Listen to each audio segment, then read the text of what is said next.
presidente na napapanood nyo ito ngayon. Excited kaming ibahagi sa inyo kung paanong maibalik ang kontrol pagdating sa inyong kalusugan. Ang ating katawan ay mayroong kakayahan na labanan ng mga sakit. Self-healing na kung tawagin. Alam nyo bang may isang halaman na ginagamit pa mula pa noong panahon ng Biblia na sinasabing nagsusupply ng complete nutrition from birth to old age? At isa sa most nutritious of all plant foods na makakatulong mag-maintain ng strength, stamina, and energy hanggang sa pagtanda.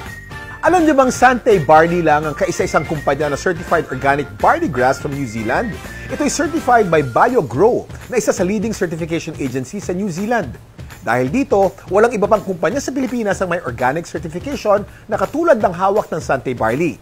Kaya napakahalagang kilatisin ng maigi ang iba pang produktong nagsasabing certified organic o kaya ay from New Zealand.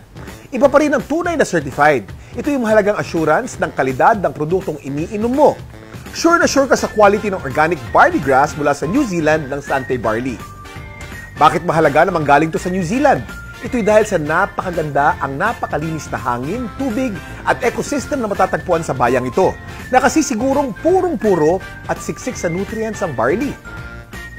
At dahil organic at walang bahid ng pesticides o synthetic fertilizers to, sensitibo sa weather conditions ang pag-harvest ng barley. Pinakamaganda at masustansya ang mga sariwang dahon pag ito'y nasa 30 centimeters na ang haba at ang tips lamang nito ang kinukuha kung kailan spring at autumn ang kasalukuyang klima. Ito rin ang magbibigay ng natural na lasa at kulay sa organic barley grass. So ano bang hinihintay nyo? There is a better choice, a better way. At yan ay matatagpuan sa Sante Barley. This is Kuya Kim and I'm on grass.